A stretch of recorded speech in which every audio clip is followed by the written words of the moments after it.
هادي له وأشهد أن لا إله إلا الله وحده لا شريك له وأشهد أن محمدا عبده ورسوله يا أيها الذين آمنوا اتقوا الله حق تقاته ولا تموتن إلا وأنتم مسلمون يا أيها الناس اتقوا ربكم الذي خلقكم من نفس واحدة وخلق منها زوجها وبث منهما رجالا كثيرا ونساء واتقوا الله الذي تساءلون به والأرحام إن الله كان عليكم رقيبا يا أيها الذين آمنوا اتقوا الله وقولوا قولا سديدا يصلح لكم أعمالكم ويغفر لكم ذنوبكم ومن يطع الله ورسوله فقد فاز فوزا عظيما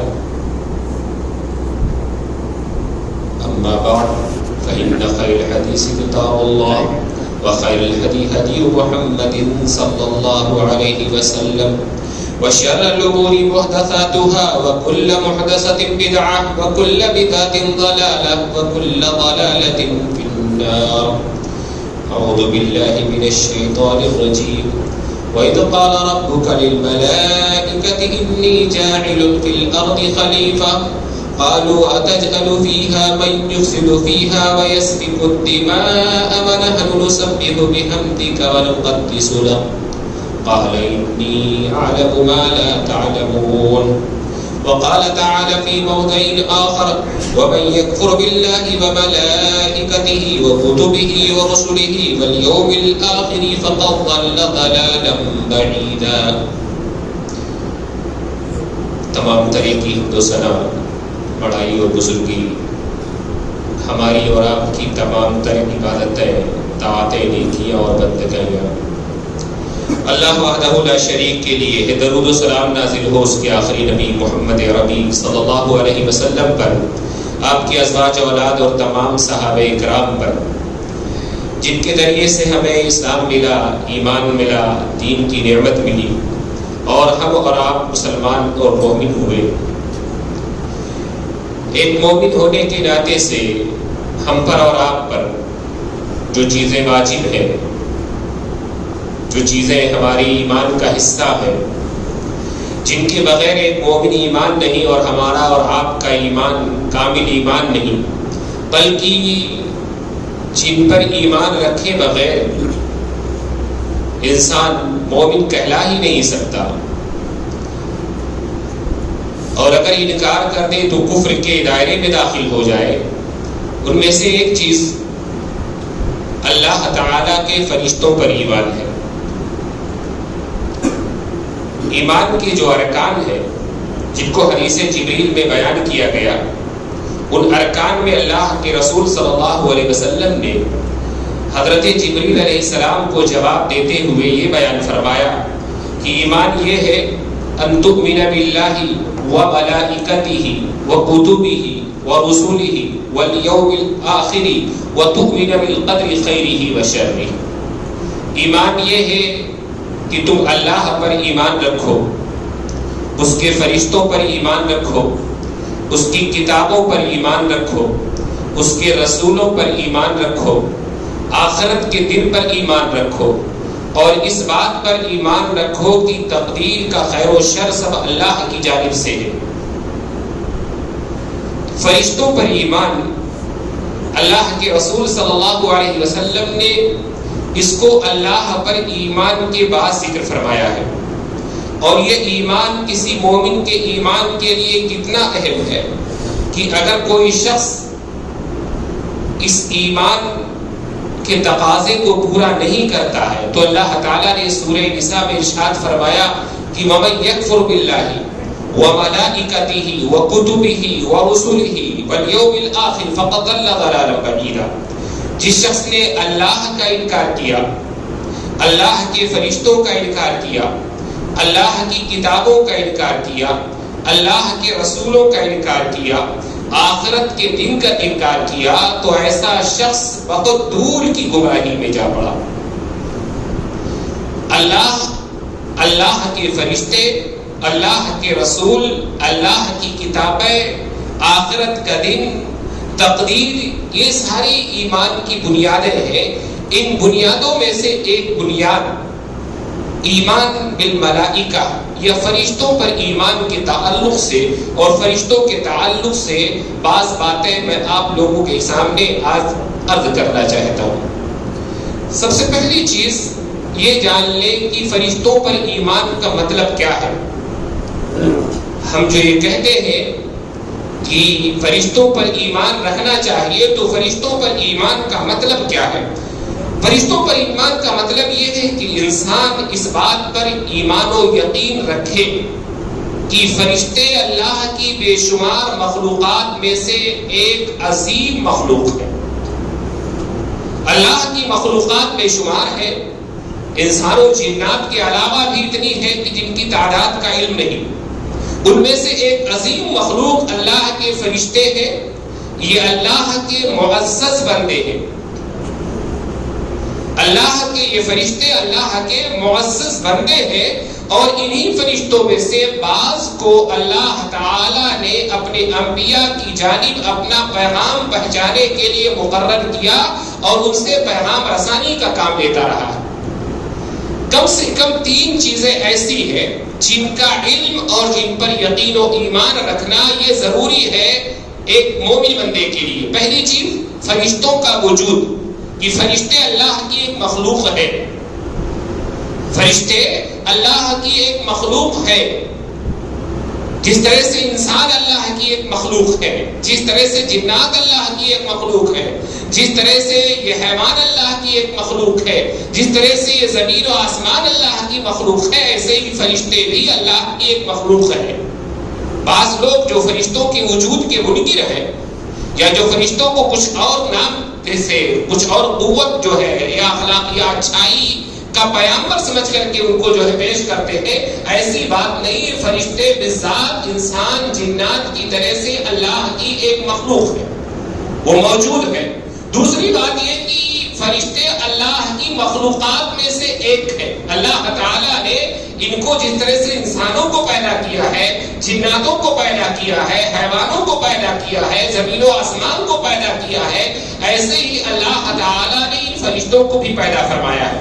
اور تیسری چیز یہ کہ ان فرشتوں میں سے بعض کو اللہ تعالیٰ نے اپنا پیغام رسا، میسنجر اور پیغامبر بنایا، تاکہ وہ اللہ کا پیغام اس کے منتخب بندوں، اس کے چنندہ بندوں یا ان بندوں تک پہنچائیں جن کو اللہ تعالیٰ نے اپنی رسالت اور پیغامبری کے لیے چن لیا ہے، ان کو اللہ کا پیغام پہنچائیے۔ کم سے کم 3 باتیں ایسی ہیں: وجود کی فرشتے موجود ہیں، دوسری چیز ایک مخلوق ہے، تیسری چیز ان میں سے بعض پیغامبر ہیں، اللہ کے پیغام کو پہنچانے والے ہیں۔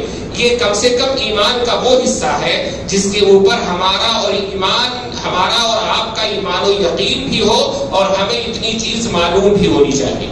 اس کے بغیر ہمارا ایمان نہیں ہے۔ ان چیزوں کے بعد آپ ایک چیز یہ یاد رکھیں کہ فرشتوں کا تعلق ہمارے علم غیب سے ہے۔ سورہ بقرہ کی ابتدائی آیت میں اس کے آگے کی چیز ہے فرشتے غیب سے تعلق رکھتے ہیں۔ یہ بات میں اس لیے ذکر کر رہا ہوں کہ فرشتے جب غیب سے متعلق ہوئے تو آپ یہ بھی جان لیں کہ فرشتوں کے بارے میں عقل اور قیاس کام نہیں کریں گے۔ فرشتوں کے بارے میں جو بھی علم ہوگا ہمارے پاس، وہ کتاب و سنت اور اجماع کے ذریعے سے، اللہ کی کتاب قرآن مجید میں یا کوئی بات آئی ہو، یا پھر اللہ کے رسول نے اپنے ارشاد میں فرمایا ہو اور امت کا اس پر اجماع ہو، ان چیزوں سے ہی فرشتوں کے بارے میں کوئی بات کہی جا سکتی ہے۔ عقل کے گھوڑے اس سلسلے میں نہیں دوڑائے جا سکتے، یا عقل کے پیمانے پر فرشتوں کو پرکھا اور جانچا نہیں جا سکتا، کیونکہ عقل کی پہنچ وہاں تک نہیں ہے جہاں سے فرشتوں کی شروعات ہوتی ہے۔ تو یہ چیزیں بھی ہم کو اور آپ کو جاننی چاہیے۔ اب آتے ہیں کچھ بنیادی باتیں فرشتوں کے سلسلے میں ہم آپ کے سامنے عرض کرتے ہیں۔ پہلی چیز یہ کہ اللہ تعالیٰ نے اپنی اس مخلوق کو نور سے پیدا کیا ہے۔ اللہ کے رسول صلی اللہ علیہ وسلم نے اپنی ایک حدیث میں فرمایا، خلقت الملائکۃ من نور وخلق الجان من مارج من نار وخلق آدم مما وصف لكم. فرشتوں کو نور سے، روشنی سے پیدا کیا گیا ہے، جناتوں کو آگ کے شعلے سے پیدا کیا گیا ہے، اور آدم کو، انسانوں کو اس سے پیدا کیا گیا ہے جو تم سے بیان کر دی گئی، یعنی مٹی سے پیدا کیا گیا ہے. یہ تین مخلوقات کا اللہ کے رسول صلی اللہ علیہ وسلم نے اپنی ایک حدیث میں تذکرہ کیا. اور یہ فرشتے اللہ کی وہ مخلوق ہے جو انسانوں سے پہلے ہے، جو انسانوں سے پہلے ہے، پیدائش کے اعتبار سے انسانوں سے پہلے ہے. آپ دیکھیں کہ اللہ تعالیٰ نے سورہ بقرہ میں ذکر کرتے ہوئے فرمایا کہ وَإِذْ قَالَ رَبُّكَ لِلْمَلَائِكَةِ إِنِّي جَاعِلٌ فِي الْأَرْضِ خَلِيفَةً. یاد کیجئے جب اللہ تعالیٰ نے، تمہارے رب نے فرشتوں کو مخاطب کرتے ہوئے کہا کہ میں زمین میں ایک ایسی مخلوق پیدا کرنے والا ہوں جو ایک کے بعد دوسرے کی جانشین ہوگی، جو دوسرے کی وارث ہوگی، ایک مرے گا دوسرا اس کے بعد آئے گا، نسل بعد نسل، جیل بعد جیل، جن کی دنیا میں آمد ہوگی. جاعلک وَإِذْ قَالَ رَبُّكَ لِلْمَلَائِكَةِ إِنِّي جَاعِلٌ فِي الْأَرْضِ خَلِيفَةً. قالوا، تو فرشتوں نے کہا أَتَجْعَلُ فِيهَا مَن يُفْسِدُ فِيهَا وَيَسْفِكُ الدِّمَاءَ. فرشتوں نے کہا ہے میرے پروردگار، کیا تو زمین میں اس مخلوق کو پیدا کرے گا جو زمین میں فساد پیدا کریں گے، جو زمین میں خوریزیاں کریں گے. وَنَحْنُ نُسَبِّحُ بِحَمْدِكَ وَنُقَدِّسُ لَكَ، جبکہ ہم تیری حمد کے ساتھ تیری تسبیح بیان کرتے ہیں، تیری پاکیزگی بیان کرنے کے لیے ہم موجود ہیں اللہ رب العزت. تو اللہ تعالیٰ نے ان کے جواب میں کہا انی عالم ما لا تعلمون، یقیناً میں جانتا ہوں جو تم نہیں جانتے. یہ آیت بتلاتی ہے کہ جب آدم کو پیدا کرنے، انسانی نسل کے آغاز کا ارادہ کیا اللہ نے، فرشتوں سے اس بارے میں گفتگو کی. گویا فرشتے موجود تھے، فرشتے انسانوں سے پہلے تھے، تو فرشتے پیدائش کے اعتبار سے انسانوں سے پہلے ہیں. ایک چیز اور یاد رکھنی چاہیے کہ فرشتوں میں انسانوں یا جناتوں کی طرح یا جانداروں کی طرح، حیوانوں کی طرح میل فیمیل نہیں ہے، نر مادہ نہیں ہے، مذکر اور مؤنث نہیں ہے. ان میں میل اور فیمیل کی تقسیم اللہ رب العزت نے نہیں رکھی ہے، نر اور مادہ کی تقسیم نہیں رکھی ہے، بلکہ اللہ رب العزت نے قرآن مجید کی سورہ زخرف میں کفار کے اس عقیدے کا رد کرتے ہوئے ذکر کیا جو فرشتوں کو اللہ کی بیٹیاں کہتے تھے. کہا وَجَعَلُوا الْمَلَائِكَةَ الَّذِينَ هُمْ عِبَادُ الرَّحْمَنِ إِنَاثًا، اور ان کفار نے فرشتوں کو جو اللہ کے بندے ہیں مادہ قرار دیا، مؤنث قرار دے دیا، مؤنث بنا دیا. اللہ تعالیٰ نے کہا اَشَهِدُوا خَلْقَهُ، کیا یہ کفار اس وقت موجود تھے جب ہم نے فرشتوں کو پیدا کیا؟ جب فرشتوں کو پیدا کیا یہ موجود تھے. اسی بنیاد پر علماء نے لکھا کہ اگر کوئی شخص فرشتوں کو مؤنث مانتا ہے، مادہ مانتا ہے، تو پھر وہ قرآن کی اس آیت کی مخالفت کی وجہ سے دائرہ اسلام سے خارج ہے. رہی بات فرشتوں کے مذکر ہونے کی، نر ہونے کی، تو اس سلسلے میں علماء کہتے ہیں چونکہ قرآن یا سنت میں کہیں یہ ذکر نہیں آیا ہے کہ فرشتے نر ہیں، اس لیے ہم اس سلسلے میں خاموش رہے گے. نہ وہ نر ہے نہ وہ مادہ ہے، قرآن یہ کہتا ہے کہ وہ اللہ کے بندے ہیں. بس اتنی بات ہی ہمارے لیے کافی ہے کہ وہ اللہ کے معزز بندے ہیں، مکرم بندے ہیں جن کو اللہ تعالی نے پیدا کیا. فرشتوں کی تعداد کتنی ہے؟ لا تعداد فرشتے ہیں. البتہ ان کی کثرت کا اندازہ بات آیات اور حدیث سے آپ لگا سکتے ہیں. سورہ مدثر میں اللہ رب العزت نے فرمایا وَمَا يَعْلَمُ جُنُودَ رَبِّكَ إِلَّا هُوَ، تیرے رب کے لشکر فرشتوں کی کتنی تعداد ہے صرف تیرا رب ہی جانتا ہے، کسی کو نہیں پتا کہ فرشتے کتنے ہیں. ایک حدیث میں، حدیث معراج کے نام سے جو مشہور ہے، اللہ کے رسول صلی اللہ علیہ وسلم کے سفر معراج کا تذکرہ ہے. بڑی لمبی حدیث ہے کہ اللہ کے رسول صلی اللہ علیہ وسلم جب 7ویں آسمان پر پہنچے تو وہاں پر بیت المعمور جو خانہ کعبہ کے بالکل اوپر، 7ویں آسمان کے اوپر اللہ کی عبادت و بندگی کا ایک گھر ہے. اس گھر کے بارے میں جب حضرت جبریل سے اللہ کے رسول صلی اللہ علیہ وسلم نے پوچھا تو حضرت جبریل کو جواب دیتے ہوئے، حضرت جبریل نے اللہ کے رسول کو جواب دیتے ہوئے فرمایا هذا البيت المأمور يصلي فيه كل يوم 70,000 ملک. یہ بیت معمور ہے جس میں روزانہ 70,000 فرشتے اللہ کی عبادت کے لیے نماز پڑھنے کے لیے داخل ہوتے ہیں اور پھر دوبارہ ان کا نمبر نہیں آئے گا. اتنے فرشتے ہیں کہ دوبارہ ان فرشتوں کو نمبر نہیں ملے گا کہ اس گھر میں داخل ہو کر کے اللہ کی عبادت اور بندگی اور اللہ کے لیے نماز کی عبادت یہ انجام دے سکے. اسی طرح سے جہنم کا ذکر کرتے ہوئے اللہ کے رسول صلی اللہ علیہ وسلم نے فرمایا کہ یؤتی بجہنم یومئذ لها 70,000 زمام ومع كل زمام 70,000 ملک. جب جہنم کو اللہ تعالیٰ پیش کرے گا، جہنم لائی جائے گی سامنے، اللہ کے رسول نے فرمایا کہ جہنم کو 70,000 لگاموں میں جکڑا گیا ہوگا اس کو کنٹرول کرنے کے لیے، اس کو قابو کرنے کے لیے، تاکہ وہ کنٹرول اور قابو سے باہر نہ ہو جائے. 70,000 لگامیں ہوں گی اور ہر لگام کو 70,000 فرشتوں نے پکڑ رکھا ہوگا. یہ وہ فرشتے ہیں جو جہنم کو قابو کرنے کے لیے 70,000 لگام ہے، 70,000 لگاموں میں سے ہر لگام کو 70,000 فرشتوں نے پکڑا ہوگا. اور یہ فرشتے کتنی عظیم مخلوق ہیں اس کا اندازہ اس حدیث سے لگائیے جس میں حاملین عرش کا تذکرہ کرتے ہوئے اللہ کے رسول صلی اللہ علیہ وسلم نے فرمایا کہ اذن لی ان احدث عن ملک من ملائکۃ الرحمن حملۃ العرش.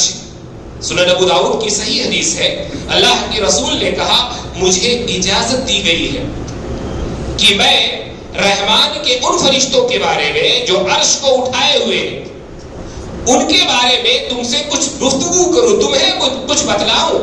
کہا انما بین شحمۃ اذنیہ الی عاتقہ 70,000 مسیرۃ عام، 70,000 مسیرۃ عام. کہا کہ ان حاملین عرش فرشتوں کا معاملہ یہ ہے کہ ان کے کان کے لو سے کندھے کے درمیان کی دوری اتنی ہے کہ 70,000 سال کی مسافت. آپ اندازہ کر سکتے ہیں کہ فرشتے کتنی بڑی طاقت رکھتے ہوں گے اور فرشتے کتنی بڑی مخلوق ہے کہ ان کے کان کے لو سے کندھوں کی دوری جو ہے 70 جو ہے اس سال کی مسافت کا معاملہ ہے. اور پھر یہ صرف اتنی دوری ہے، یہ فرشتے جو ہے حاملین عرش ہے، عرش کو اٹھائے ہوئے ہیں. اور ان فرشتوں کے بارے میں قرآن میں اللہ رب العزت نے ذکر کیا کہ یہ فرشتے پروں والے ہوتے ہیں، فرشتوں کے پر ہوتے ہیں. جناح کا لفظ حدیث میں آیا اور قرآن میں اللہ رب العزت نے سورہ فاطر میں ذکر کیا الحمدللہ الذی فاطر السماوات والارض جاعل الملائکۃ اولی اجنحۃ مثنی وثلاث ورباع یزید فی الخلق ما یشاء ان اللہ علی کل شیء قدیر. کی تمام تعریف اس اللہ کے لیے ہے جس نے بغیر کسی سابقہ نمونے کے زمین و آسمان کو پیدا کیا اور فرشتوں کو جاعل الملائکۃ رسلا اولی اجنحہ، فرشتوں کو پروں والے پیغامبر بنایا. فرشتے پیغام رسانی کا کام کرنے والے ہیں. اولی اجنحۃ مثنی وثلاث ورباع، کتنے پر والے؟ کسی فرشتے کے 2 پر ہے، کسی کے 3 پر ہے، کسی کے 4 پر ہے. اللہ نے کہا یزید فی الخلق ما یشاء، اللہ اپنی مخلوق میں اپنی پیدائش میں جو چاہتا ہے اضافہ کرتا رہتا ہے. ان اللہ علی کل شیء قدیر، یقیناً اللہ تعالی ہر چیز پر قدرت رکھنے والا ہے. تو یہ فرشتے پروں والے ہوتے ہیں اور اس آیت میں گرچہ 2 3 4 کی گنتی ذکر کی گئی اور پھر کہا گیا اللہ مزید اضافہ کرتا ہے اپنی تخلیق میں. حضرت جبریل کے پروں کی تعداد صحیح بخاری وغیرہ کی حدیث میں آئی کہ رہا رسول اللہ صلی اللہ علیہ وسلم جبریل علیہ السلام وله 600 جناح. اللہ کے رسول صلی اللہ علیہ وسلم نے جبریل علیہ السلام کو جب دیکھا تو ان کے 600 پر تھے. کتنے پر تھے؟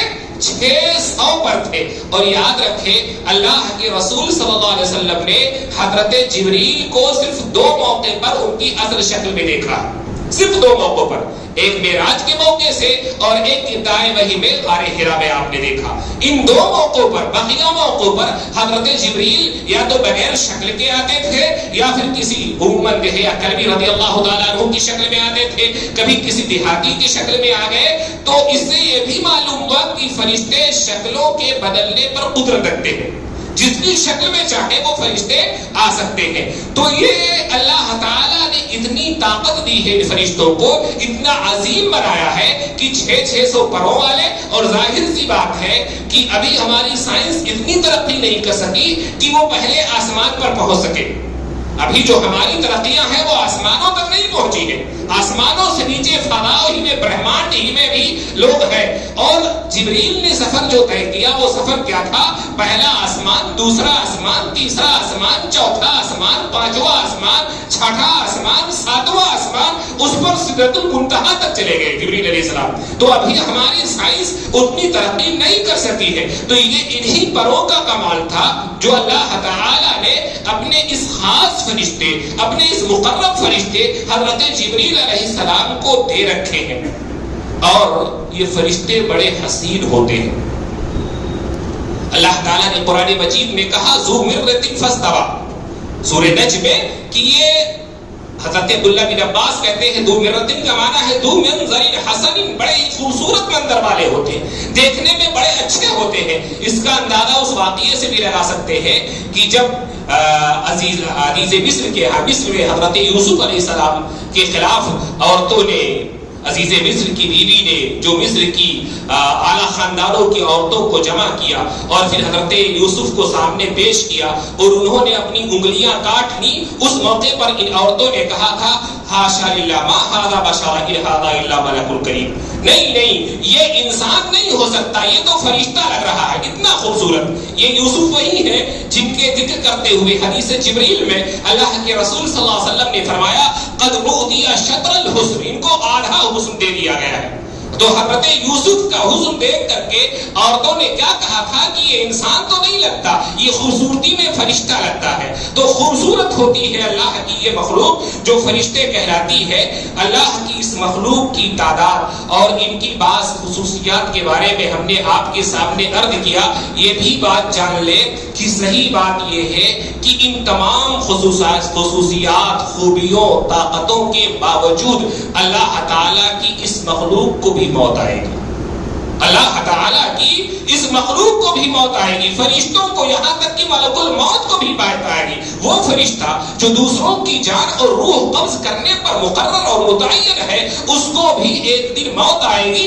کل من علیہا فان وَيَبْقَى وَجْهُ رَبِّكَ ذُو الْجَلَالِ وَالْإِكْرَامِ. جو بھی ہے کائنات میں سب کو فنا ہو رہا ہے، سب کو فنا ہو رہا ہے. کل نفس ذائقۃ الموت، ہر نفس کو، ہر جاندار کو مرنا ہے، کوئی بچنے والا نہیں ہے. اور حدیث میں اس بات کا بھی ذکر ہے کہ جب جنتیوں کو جہنم میں، جنت میں اور جہنمیوں کو جہنم میں کر دیا جائے گا، بیچ میں ایک جو ہے میڈے کی شکل میں موت کو لایا جائے گا. پھر جنتیوں سے کہا جائے گا کہ جو ہے دیکھو اسے پہچانتے ہو. چونکہ ہر شخص نے اپنی موت کے وقت دیکھا ہوگا تو وہ پہچان لیں گے، کہیں گے ہاں یہ موت ہے. جہنمیوں کو مخاطب کیا جائے گا، وہ بھی گردنیں اٹھا کر کے دیکھیں گے. ان سے پوچھا جائے گا، وہ بھی کہیں گے موت ہے. اور پھر اس موت کو جنتیوں اور جہنمیوں کے درمیان ذبح کر دیا جائے گا اور دونوں سے کہا جائے گا تم کو ہمیشہ جنت میں رہنا ہے جنتیوں، اور جہنمیوں تم کو ہمیشہ جہنم میں رہنا ہے. تو موت کو بھی موت آئے گی. ملک الموت بھی بچنے والے نہیں ہے. سب کو اللہ تعالیٰ نے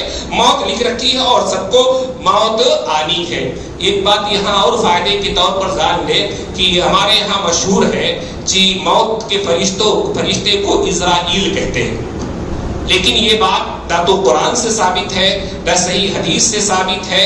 اللہ تعالیٰ نے ملک الموت ہی کا نام لیا ہے، ملک الموت ہی کے نام سے موت کے فرشتے کا ذکر کیا ہے. اس لیے یہ جبریل، میکائیل، اسرافیل یہ سب قرآن مجید اور حدیث سے ثابت ہے نام. لیکن عزرائیل یہ نام ثابت نہیں ہے. اس کو ملک الموت یا موت کا فرشتہ ہی کہا جائے تو بہتر ہوگا. فرشتوں کے لیے یہ بھی علماء کا اجماع ہے کہ فرشتے نہ کھاتے ہیں نہ پیتے ہیں ہماری طرح، بلکہ وہ ہمہ وقت عبادت میں مصروف رہتے ہیں. انسان اور جنات کو اختیار ہے وہ چاہے اللہ کی بندگی کرے چاہے نہ کرے، لیکن فرشتے ایسے نہیں ہیں، وہ ہمیشہ اللہ کی عبادت میں مصروف رہتے ہیں۔ اللہ تعالیٰ نے ذکر کیا فالذین عند ربک یسبحون لہ باللیل والنہار وہم لا یسأمون، وہ فرشتے جو تیرے رب کے پاس رہتے ہیں، راتوں دن تیرے رب کی تسبیح بیان کرتے رہتے ہیں، اس کی پاکیزگی بیان کرتے رہتے ہیں، اور وہ تھکتے نہیں ہیں۔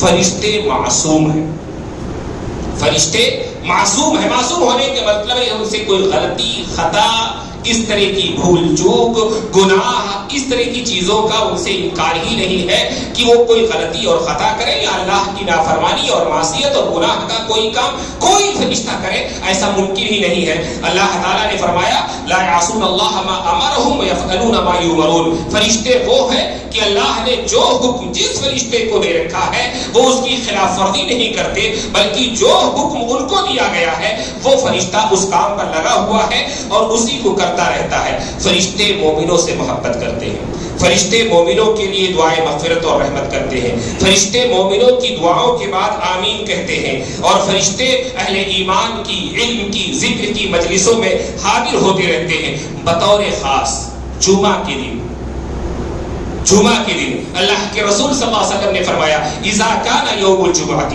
وقفت الملائکۃ علی باب المسجد، جب جمعہ کا دن ہوتا ہے فرشتے آ کر کے مسجد کے دروازے پر بیٹھ جاتے ہیں۔ جو پہلی گھڑی میں آتا ہے اس کو ایک اونٹ کی قربانی کا ثواب ملتا ہے، جو دوسری گھڑی میں آتا ہے اس کو ایک گائے کی قربانی کا ثواب ملتا ہے، جو تیسری گھڑی میں آتا ہے اس کو ایک بکرے کی قربانی کا ثواب ملتا ہے، جو اس کے بعد آتا ہے اس کو ایک مرغی کی قربانی کا ثواب ملتا ہے، جو اس کے بعد آتا ہے اس کو ایک انڈے کی قربانی کا ثواب ملتا ہے۔ یہ چیزیں کیا یکتبون الاول فالاول، ایک ایک شخص کا فرشتے اپنے رجسٹر میں نام لکھتے ہیں، کون کب آیا، اس کو کیا ثواب مل رہا ہے۔ فرشتے آ جاتے ہیں جمعہ کے دن، دروازے پر مسجد کے بیٹھ جاتے ہیں، آنے والوں کا نام اپنے رجسٹر میں لکھتے ہیں، ان کو کیا انعام ملنے والا ہے وہ بھی لکھتے ہیں۔ اور کتنی عجیب بات ہے کہ ہم لوگ اونٹ کی قربانی نہیں کر سکتے، ہم لوگ بکرے کی قربانی نہیں کر سکتے، ہم میں سے بعض لوگ کر سکتے ہیں، سبھی نہیں کر سکتے۔ ہم میں سے بعض کتنے لوگ ہیں، ہر جمعہ کو ہمیں یہ اللہ موقع دیتا ہے کہ ہم اونٹ کی قربانی کا ثواب حاصل کر لیں، ہم گائے کی قربانی کا ثواب حاصل کر لیں، ہم بکرے کی قربانی کا ثواب حاصل کر لیں، ہم مرغی اللہ کے راہ میں صدقہ کرنے کا ثواب حاصل کر لیں۔ لیکن اس آفر کے باوجود، اس ثواب کے ملنے کے باوجود بندہ اس ثواب کو لینے کے لیے تیار نہیں ہوتا ہے۔ فرشتے آ کر کے یہ رجسٹر لکھتے ہیں۔ آگے اللہ کے رسول نے فرمایا کہ اذا جاء الامام، جب امام آ جاتا ہے، خطیب آ جاتا ہے، جب وہ مسجد میں آ گیا تب صحفہم، فرشتے اپنا رجسٹر بند کر دیتے ہیں، وَيَسْتَمِعُونَ الذِّكْرَ، اور وہ بھی آپ کے ساتھ بیٹھے ہوئے اب خطبہ سن رہے ہیں، وہ بھی آپ کے ساتھ اس مسجد میں بیٹھے ہوئے خطیب کا خطاب، اس کی تقریر، اس کی باتیں سن رہے ہیں اور ریکارڈ کر رہے ہیں۔ یہ معاملہ ہے، ایسا نہیں کہ آپ تنہا بیٹھے ہیں، آپ کے ساتھ فرشتے بھی ہیں، آپ کے ساتھ وہ جن بھی ہیں جو اہل ایمان ہیں، جو مومن ہیں، جو معاہد ہیں۔ اسی لیے کہا جاتا ہے کہ مسجدوں میں آئے تو ادب و آداب کا خیال رکھیں، فرشتوں کی موجودگی کا خیال رکھیں۔ اللہ کے رسول نے منع کیا کہ کوئی لہسن کھا کر کے کچا، کوئی پیاز کھا کر کے کچا مسجد میں آئے، کیونکہ اس کے بغل میں جو فرشتہ ہوتا ہے اس کو اس کی بو سے تکلیف ہوتی ہے۔ یہ بو ہمارے منہ کی لہسن کی بو، یہ ہمارے منہ کے کچے پیاز کی بو فرشتوں کو ناپسند ہے۔ اس لیے اللہ کے رسول نے کہا کہ یا تو آدمی آئے نا، ورنہ گھر پہ بیٹھا رہے، مسجد میں کچا لہسن کچا پیاز کھا کر کے نہ چلا آئے، اللہ کہ وہ کلی کر لے، منہ کو صاف کر لے، پھر وہ مسجد میں آئے تو فرشتے یہاں آ کر کے ہمارے اور آپ کے درمیان جو بیٹھے ہوئے ہیں، ریکارڈ کر رہے ہیں، وہ لوگ جو خطاب سے پہلے آ گئے، جنہوں نے خطیب سے پہلے مسجد میں قدم رکھا، ان کے نام تو اس رجسٹر میں درج ہے جو فرشتے لے کر کے صبح سے بیٹھے ہوئے تھے۔ لیکن وہ لوگ جو بعد میں آتے ہیں، وہ لوگ جو ہمیشہ بعد میں آتے ہیں، ان کا فرشتوں کے اس رجسٹر میں کہیں نام نہیں درج ہو پاتا ہے۔ فرشتوں کا معاملہ یہ ہے کہ فرشتے اور ہماری اور آپ کی پیدائش سے لے کر کے موت تک، بلکہ قبر تک،